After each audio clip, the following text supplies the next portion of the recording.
April 2023, Elland Road, West Ham versus Leeds United. Lucas Paquetá receives a yellow card late in the game. A foul, unnecessary, forgettable. Except it wasn't forgettable. Because at that exact moment, back in Brazil, 60 people had just made money. And nobody in English football had any idea that the most dangerous corruption case in Premier League history had already been running for months. This is the story of how a yellow card almost destroyed everything. But first, what makes this story different from every other football scandal you've ever heard? Because most corruption cases involve stars, massive sums of money, criminal organizations. This one involved something far more ordinary. Friends, family, a neighborhood in Rio de Janeiro, and bets so small they almost weren't worth noticing. Almost. Lucas Paquetá grew up on Ilha do Governador, a stretch of land in Rio known locally as Paquetá Island. The kind of neighborhood where everyone knows everyone, where a kid who makes it to Europe never really leaves because home never really lets go. And it was that connection, that loyalty to home, that would eventually bring the English Football Association to his door. Here's what the FA alleged. In 4 Premier League matches, Leicester City, Aston Villa, Leeds United, Bournemouth, Paquetá had deliberately gotten himself booked. Not out of recklessness, not out of frustration, out of calculation. The allegation was that he had tipped off people back home that he intended to commit those fouls, that they placed bets accordingly, that the yellow cards were not mistakes, they were arrangements.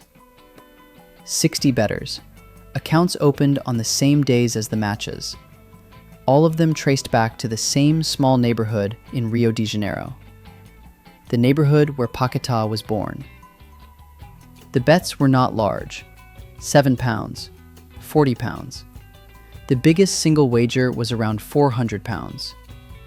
But in total, across 4 matches and 9 months, the winnings reached £100,000. And the investigation was triggered not by a rival club, not by a whistleblower inside West Ham, not by any intelligence agency. It was triggered by Betway, West Ham's own shirt sponsor, the company whose logo sat on Paquetá's chest every single match day. The irony of that is almost too perfect. The FA opened their investigation in August 2023. 9 months later, in May 2024, they formally charged Paquetá with 4 counts of breaching betting regulations. The potential punishment if found guilty: a lifetime ban, the end of a career, at 26 years old. But that wasn't the only loss, because in the summer of 2023, Manchester City had been tracking Paquetá for months. Pep Guardiola wanted him. The fee being discussed was £85 million overnight. The deal collapsed before it was ever announced. £85 million, dissolved, because 60 people back home placed bets on yellow cards nobody was supposed to notice. For nearly 2 years, Paquetá played football under a cloud that never lifted. Every match, every booking, every tackle, watched not just by fans and coaches, but by investigators building a case that could end everything he had worked for. And throughout all of it, he said the same thing: "I have done nothing wrong. I will fight to clear my name." The hearing began in March 2025. 3 weeks. Both sides presented everything they had. The FA had the betting patterns, the account registration dates, the geographic cluster pointing directly to Paquetá Island, the statistical anomaly of 60 people independently deciding to bet on a midfielder's yellow card rate across 4 specific matches. What they didn't have was a message, a phone call, a recording, a financial transaction, anything that directly connected Paquetá to those bets. And Paquetá's defense team used that gap perfectly. His lawyers argued something simple but effective. Paquetá gets booked a lot. He always has. He's combative. He fouls. His yellow card rate throughout his career, at Lyon, at Milan, at West Ham, was consistently high. The bettors back home, the defense argued, simply knew their man. They knew he got carded. They placed bets. And Paquetá just played his game. In July 2025, the Independent Regulatory Commission delivered its verdict. All 4 spot fixing charges. Not proven. Not innocent. Not proven.